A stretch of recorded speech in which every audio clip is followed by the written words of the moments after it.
con el expediente judicial. ¿Cómo avanza, si es que realmente avanza? La hipótesis del asesinato, esto sustentado por el fiscal Eduardo Tayano y también por el juez Julián Ercolini, respaldado por la Cámara Federal de la Argentina. Hablamos con Paz Rodríguez Niel, está en la redacción de La Nación, quien conoce al detalle este expediente. Paz, ¿cómo te va? Buenas tardes. ¿Qué tal? ¿Cómo estás? Muchas gracias. Bueno, ¿hacemos un raconto, te parece, de estos últimos 10 años? ¿Cómo no? ¿Cómo empezamos? Mira, ¿no? yo empezaría por lo que vos estabas contando recién, que es el final. ¿Cómo está hoy la causa? Es una causa que, como recordarás, como recordarán todos, empieza en la justicia ordinaria con la fiscal Viviana Fein y después pasa a la justicia federal. Cuando la causa pasa a la justicia federal, en base a una serie de pruebas de las que si querés ahora conversamos, lo que sucede es que el fiscal Eduardo Tayano da por probado que Nisman fue asesinado. Y esto lo sostiene también el juez Ercolini, respaldados ambos por la Cámara Federal. Entonces, ¿cuál es la hipótesis central hoy de la causa? Esta, que fue un homicidio. Ahora bien, es un homicidio, para ellos no hay duda, y esto es distinto de lo que venía sucediendo antes en el expediente, porque hasta ese momento todos los otros jueces y fiscales que intervinieron dejaban abiertas las 2 o 3 hipótesis: homicidio, suicidio, suicidio inducido. Pero ahora la hipótesis es una, el homicidio. Hay que aclarar que es un homicidio del que no se conoce autor. No se sabe quién es su autor material o quiénes son, porque entienden que fueron 2 autores de mínima, ni quién es su autor intelectual, ni tampoco está claro cuál es el móvil.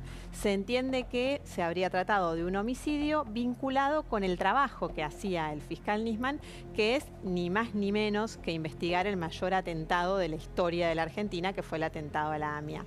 Ahora, es una causa a la que le falta mucho camino por recorrer, si bien hace ya 7 años que esta tesis del homicidio fue confirmada por la Cámara Federal. ¿Por qué? Porque todavía estamos en la etapa de instrucción. Esta causa tiene que ser elevada a juicio y tiene que hacerse un juicio oral y público. Eso te iba a preguntar, ¿no? Porque es excelente el raconto, ¿no? Resumiste a la perfección estos 10 años, pero falta el detalle final, ¿no? Para saber realmente qué sucedió, falta un juicio Claro. Que devele esa verdad. Claro, ahora el problema es a quién llevas a juicio, porque no tenés al presunto homicida. ¿Qué es lo que sí tenés? Lo que hace el fallo de la Cámara, que convalida esta versión de la que estamos hablando, esta hipótesis, es confirmar procesamientos. Es el procesamiento de Diego Lagomarsino y el procesamiento de los custodios que debieron proteger a Nisman y no lo hicieron debidamente. 2 de ellos están procesados por encubrimiento, los otros por incumplimiento de sus funciones. Y Diego Lagomarsino está procesado como partícipe necesario del homicidio. ¿Por qué? Porque él es el dueño del arma de donde salió el disparo que mata a Nisman. Ahora bien, ahí hay una versión que es la que da el propio Lagomarsino, que dice: yo trabajaba para Nisman, Nisman me pidió el arma, me dijo que la quería para su protección y yo se la llevé para eso, porque él me la pidió y no tengo idea de nada más. ¿Qué es lo que sostiene la justicia, por lo menos el juez Julián Ercolini y la Cámara Federal? Que él lo que hace es plantar un arma amiga, llevarle el arma para que después otro lo mate. Este es el punto en el que están Lagomarsino y los custodios, que son los únicos acusados en concreto que están procesados y que podrían ir a juicio. Ahora, ¿cuánto tiempo puede mantenerse esta situación? La verdad que mucho, porque mientras no prescriba, podrán seguir intentando dar con los autores materiales e intelectuales de lo que entienden los investigadores que fue un homicidio. Y como es un homicidio, el plazo de prescripción es muy largo, o sea que podemos seguir así. ¿Qué es lo que nos dicen los investigadores? Vamos a hacer todo lo posible por agotar todas las vías que existan para llegar a los autores, que ellos sostienen que cometieron el homicidio. ¿Por qué todavía no hay pruebas de esta gente? No hay nada, no hay ningún rastro que nos permita saber quiénes habrían sido. Y acá, obviamente, quienes sostienen la hipótesis del suicidio dicen: no hay ninguna prueba de los homicidas porque no hay homicidas. Pero el fiscal, y lo que sostiene, y lo escribió la semana pasada en un detallado informe sobre la causa, es: no tenemos las pruebas porque las pruebas se destruyeron.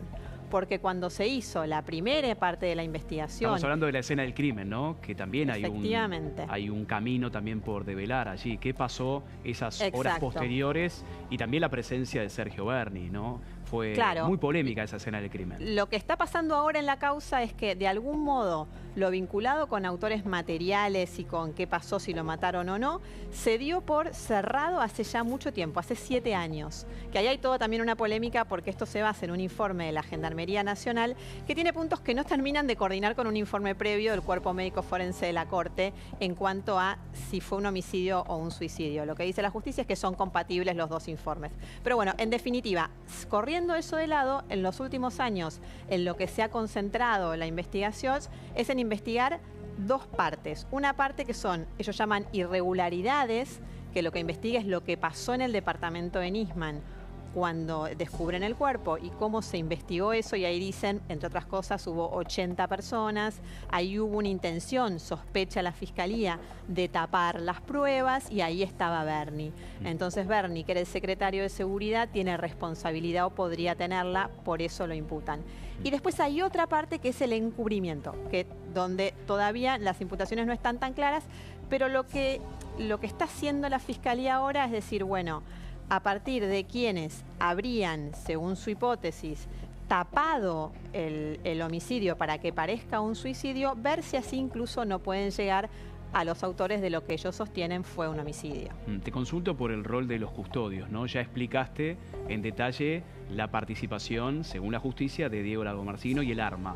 Pero Sí. los custodios, ¿qué rol fundamental tuvieron en términos de encubrimiento o de escena del crimen, no? Mira, lo que fue previo, porque ellos, él era, por supuesto, un fiscal federal muy poderoso, con una causa muy delicada, acababa de denunciar que había existido un encubrimiento a favor de funcionarios iraníes en el mayor atentado sucedido en la Argentina y había apuntado contra Cristina Fernández de Kirchner como responsable. Imagínense que estamos hablando de alguien que evidentemente tenía que tener custodia y la tenía. ¿Cuál fue el problema? Que a él lo encuentran muerto muchas horas después de su muerte. ¿Qué hizo la custodia todo ese tiempo?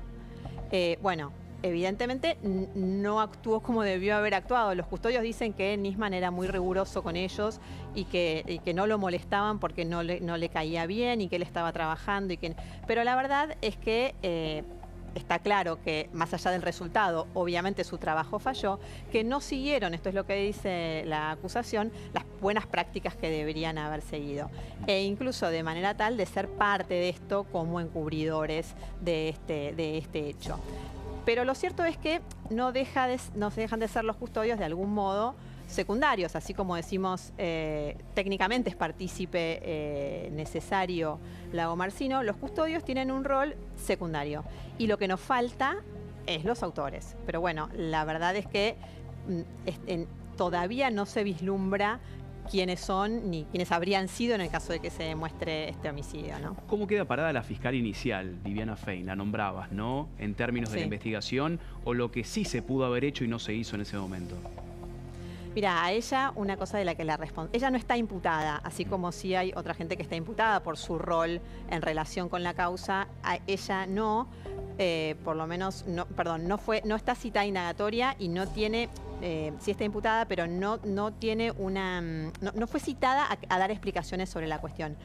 Ella de lo que se la acusa es de haber actuado mal en la escena inicial del crimen. Se ven las imágenes que se han difundido en las últimas horas de ella junto al charco de sangre del baño, ella rodeada por un montón de gente, había 80 personas, dice la Fiscalía, dentro de la primera noche. Entonces, la realidad es que lo que me dicen a mí los investigadores actuales es que no creen que ella lo haya hecho con una vocación de tapar o de encubrir lo que había pasado, sino que fue, que actuó de algún modo en forma negligente en esa primera investigación. Lo cierto es que ella tomó muchas medidas de prueba en la causa, ella tomó las primeras declaraciones, ordenó allanamientos, ordenó peritajes y ella llega a una prueba que es muy importante y que todavía al día de hoy es muy importante en la causa, si bien han pasado 9 años, que es dar con una información a partir del cruce de las comunicaciones de una serie de espías y funcionarios el día de la muerte de Nisman.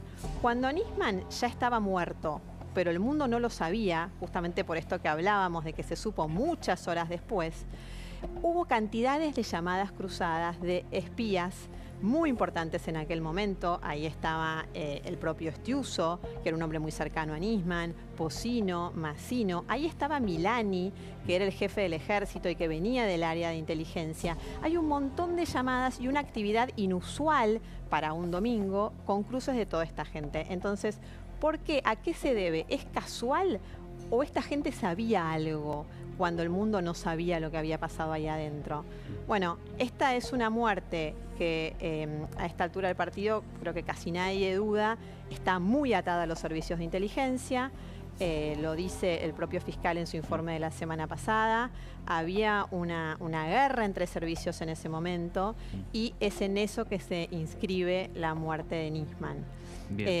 Por eso es que además en la causa han declarado cantidad de espías, exespías y demás, y sigue todavía esa línea. La semana pasada, recordemos que le envía el gobierno un montón de información que era clasificada, desclasifica y manda de agentes de la CIDE y de inteligencia del ejército. Bien. Todavía se está analizando esa información. Paz, como siempre, muy completo el informe, estamos atentos a cualquier actualización y lo que decíamos al principio, ¿no? 10 años sin justicia, no solamente para la familia de Alberto Nisman, sino también los argentinos queremos saber qué pasó. Un abrazo grande, Paz.